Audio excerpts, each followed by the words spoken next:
हरियाणा के बहादुरगढ़ में आईएनएलडी के प्रदेश अध्यक्ष नफे सिंह राठी की गोली मारकर हत्या, एक साथी की भी फायरिंग में मौत। नफे सिंह राठी के बेटे राजेंद्र सिंह का बयान, पिछले 6 महीने से उन्हें जान से मारने की मिल रही थी धमकी। नफे सिंह की हत्या मामले में 2 डीएसपी के नेतृत्व में पुलिस की 5 टीमें गठित, डॉक्टर्स का विशेष पैनल करेगा शव का पोस्टमार्टम। आईएनएलडी नेता अभय चौटाला ने नफे सिंह राठी की हत्या पर राज्य सरकार को ठहराया जिम्मेदार, कहा सूचना के बाद भी नफे सिंह को नहीं मिली सुरक्षा।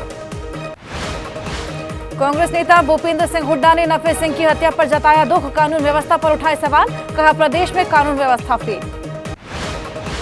हरियाणा के गृह मंत्री अनिल विज ने जताया शोक, कहा घटना बेहद दुखद, अधिकारियों को जल्द से जल्द कार्रवाई के निर्देश।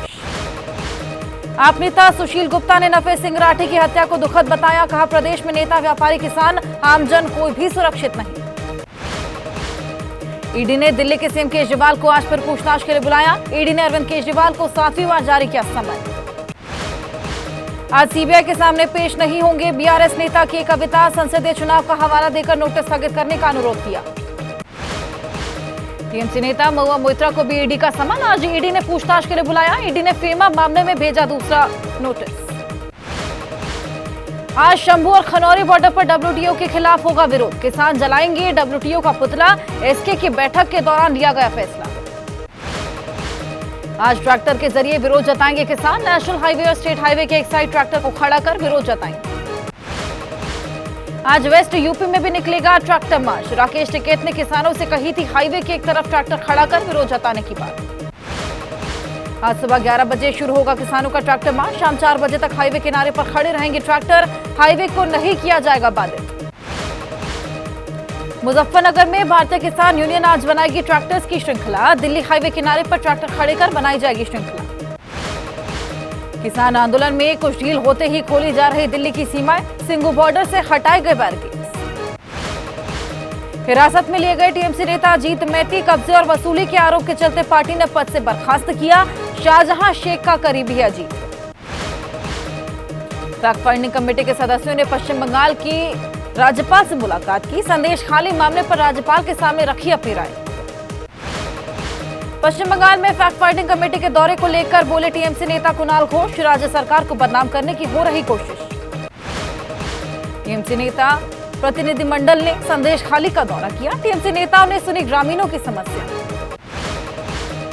यूपी में राज्यसभा चुनाव को लेकर आज एनडीए की बैठक, सीएम योगी और दोनों डिप्टी सीएम रहेंगे मौजूद। यूपी में राज्यसभा की 10 सीटों पर चुनाव को लेकर बीजेपी ने बुलाई सहयोगी दलों की मीटिंग, एनडीए के सहयोगी दल के नेता होंगे शामिल। आरएलडी के 9 विधायक आज करेंगे सीएम योगी से मुलाकात, सुबह 11 बजे लोक भवन में होगी मीटिंग। राज्यपाल बालियान के नेतृत्व में मुलाकात के लिए पहुंचेंगे आरएलडी विधायक, राज्यसभा चुनाव में वोटिंग को लेकर होगी चर्चा। जयंत चौधरी का बयान, एनडीए के साथ सीट बंटवारे पर अभी नहीं हुई बात, राज्यसभा चुनाव में सभी विधायकों का मत एक। आज से बीजेपी के प्रचार रथ अभियान की होगी शुरुआत, सुबह 10 बजे जेपी नड्डा हरी झंडी दिखाकर रथों को रवाना करेंगे। दमनदीव के दौरे पर रहेंगे गृह मंत्री अमित शाह, दमन में परामर्शदात्री समिति की करेंगे बैठक, सिलवासा में लाभार्थी सम्मेलन में हिस्सा लेंगे। आगरा में अखिलेश यादव राहुल गांधी की न्याय यात्रा में शामिल हुए, अखिलेश ने 80 हटाओ और बीजेपी हटाओ का नारा दिया। राहुल गांधी की यात्रा में अखिलेश यादव के शामिल होने पर यूपी के मंत्री जयवीर सिंह ने कसा तंज, कहा माल वहीं पैकिंग नहीं। साध्वी निरंजन ज्योति ने राहुल अखिलेश पर साधा निशाना, कहा 2017 में दोनों की जोड़ी ने लड़ा था चुनाव, जनता ने बीजेपी का साथ दिया। गृह मंत्री अमित शाह ने एमपी के छतरपुर में कांग्रेस पर बोला बड़ा हमला, कहा कांग्रेस का मतलब भ्रष्टाचार और भ्रष्टाचार का मतलब कांग्रेस। भोपाल में इंडिया गठबंधन पर बरसे अमित शाह ने विपक्षी गठबंधन की तुलना कौरवों से की।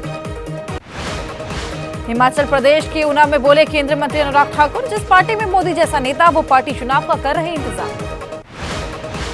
गुजरात की भरूच लोकसभा सीट पर बोले कांग्रेस नेता मुमताज पटेल, कहा पार्टी ने जो निर्णय लिया वो स्वीकार, गठबंधन के फैसले का पालन किया जा रहा। केंद्रीय मंत्री अनुराग ठाकुर ने आप कांग्रेस के गठबंधन पर बोला हमला, कहा केजरीवाल ने कांग्रेस में ना जाने की खाई थी कसम। टीएमसी सांसद अभिषेक बनर्जी ने बीजेपी पर बोला हमला, कहा चुनाव के वक्त प्रदेश में बीजेपी होती है सक्रिय। छत्तीसगढ़ में मौलाना शहाबुद्दीन रजवी ने पीएम मोदी का समर्थन किया, कहा लोकसभा चुनाव में मुसलमान पीएम मोदी का करे समर्थन। मुंबई में बीजेपी नेता टी राजा ने ओवैसी पर साधा निशाना, कहा जो जिस भाषा में समझेगा उसे उसी भाषा में समझाऊंगा। पीएम मोदी भारत टैक्स 2024 का उद्घाटन करेंगे। कार्यक्रम में 100 देशों और 3000 से अधिक व्यापारी भागीदारी करेंगे। पीएम मोदी आज 41,000 करोड़ के लगभग 2000 रेलवे प्रोजेक्ट्स की शुरुआत करेंगे। वीडियो कॉन्फ्रेंसिंग के जरिए कार्यक्रम होगा। बिहार के पूर्व सीएम जीतन राम मांझी ने तेजस्वी पर लगाए बड़े आरोप, कहा अधिकारियों से पैसा लेकर तेजस्वी ने जेबें भरी। आज से शुरू होगा महाराष्ट्र विधानसभा का बजट सत्र। वित्त मंत्री अजीत पवार पेश करेंगे बजट। विपक्ष आज सदन में हंगामा कर सकता है। कानपुर डिफेंस कॉरिडोर में अडानी समूह की डिफेंस इकाई तैयार। डिफेंस फैक्ट्री का सीएम योगी उद्घाटन करेंगे। दोपहर 2 बजे कार्यक्रम होगा। राजस्थान के सीएम भजन लाल शर्मा ने कांग्रेस पर आरोप लगाए, कहा कांग्रेस को सिर्फ एक परिवार की चिंता, बीजेपी को जनता की फिक्र। राजस्थान के शिक्षा मंत्री मदन दिलावर का बयान, कहा स्कूलों को लव जिहाद का अड्डा नहीं बनने देंगे। धर्मांतरण का षड्यंत्र रचने वालों के खिलाफ सख्त कार्रवाई होगी। दिल्ली सरकार के मंत्री गोपाल राय का बयान, कहा दिल्ली सरकार के पास पावर जीरो है, जिम्मेदारी 100%, ऐसे में सरकार चलाना असंभव। दिल्ली बीजेपी अध्यक्ष ने दिल्ली सरकार पर बोला हमला, कहा वाटर बिल सेटलमेंट से दिल्ली की जनता को ठग कर चुनाव की तैयारी कर रहे केजरीवाल। राष्ट्रपति मुर्मू आज पर्पल उत्सव का करेंगे उद्घाटन। राष्ट्रपति भवन में अमृत उद्यान में 1 दिवसीय पर्पल उत्सव का आयोजन होगा। मिजोरम दौरे पर उपराष्ट्रपति जगदीप धनखड़ आइजवाल में मिजोरम विश्वविद्यालय के 18वें दीक्षांत समारोह में हिस्सा लेंगे।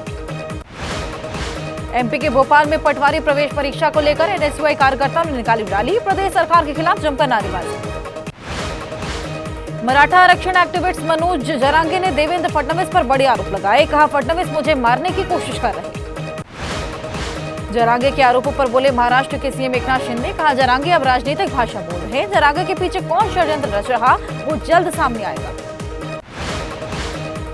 जरांगे के आरोपों पर डिप्टी सीएम देवेंद्र फडणवीस का बयान, जरांगे झूठ बोल रहे। जरांगे उद्धव ठाकरे और शरद पवार की स्क्रिप्ट बोल रहे। मनोज जरांगे के आरोपों पर बोले बीजेपी विधायक नितेश राणे, कहा जरांगे फडणवीस को बदनाम करने की कोशिश कर रहे हैं। मानहानि केस में केजरीवाल से जुड़ी याचिका पर सुप्रीम कोर्ट में सुनवाई। 2018 में एक यूट्यूबर के वीडियो को केजरीवाल ने रिपोस्ट किया था। हाईकोर्ट के फैसले के खिलाफ सुप्रीम कोर्ट पहुंचे थे केजरीवाल। सांसद संजय सिंह की याचिका पर आज सुप्रीम कोर्ट करेगा सुनवाई। शराब घोटाला केस में जमानत के लिए सुप्रीम कोर्ट पहुंचे संजय सिंह। दिल्ली हाईकोर्ट से खारिज हो चुकी है याचिका। ज्ञानवापी के व्यास जी तहखाने में पूजा शुरू होने का मामला, आज आएगा इलाहाबाद हाईकोर्ट का फैसला। जिला जज के आदेश को हाईकोर्ट में चुनौती दी गई। ओडिशा में गोला बारूद कारखाने के गोदाम में विस्फोट हुआ। दूर से सुनी गई धमाके की आवाज, अभी साफ नहीं विस्फोट की वजह। छत्तीसगढ़ के सुकमा में ओडिशा बॉर्डर से सटे इलाके में नक्सलियों के बारूद का जखीरा बरामद। 2 आईईडी बम के साथ अन्य सामान भी बरामद। यूपी के कौशाम्बी में पटाखा फैक्ट्री में विस्फोट। हादसे में पटाखा फैक्ट्री मालिक के बेटे समेत 7 लोगों की मौत। कौशाम्बी में पटाखा फैक्ट्री ब्लास्ट में 7 लोग गंभीर रूप से घायल। सभी को प्रयागराज मेडिकल कॉलेज भर्ती कराया गया। जम्मू कश्मीर के गांदरबल में एक घर में भीषण आग लग गई। आग लगने से लाखों का सामान जलकर खाक हो गया। फायर ब्रिगेड की टीम ने आग पर काबू पाया। उज्जैन में विश्व की पहली वैदिक घड़ी वैदिक टावर पर स्थापित हुई। 1 मार्च को पीएम मोदी वर्चुअली वैदिक घड़ी का लोकार्पण करेंगे। वाराणसी में मनाई गई शब-ए बारात। पूर्वजों की याद में मुसलमानों ने फतेहा पढ़े और इसमें मस्जिदों और दरगाहों में सजी महक। लखनऊ में शब-ए बारात पर एक दूसरे को बधाई दी। कब्रिस्तानों में इबादत करते दिखे लोग। दरगाह मस्जिदों में लोगों ने इबादत की।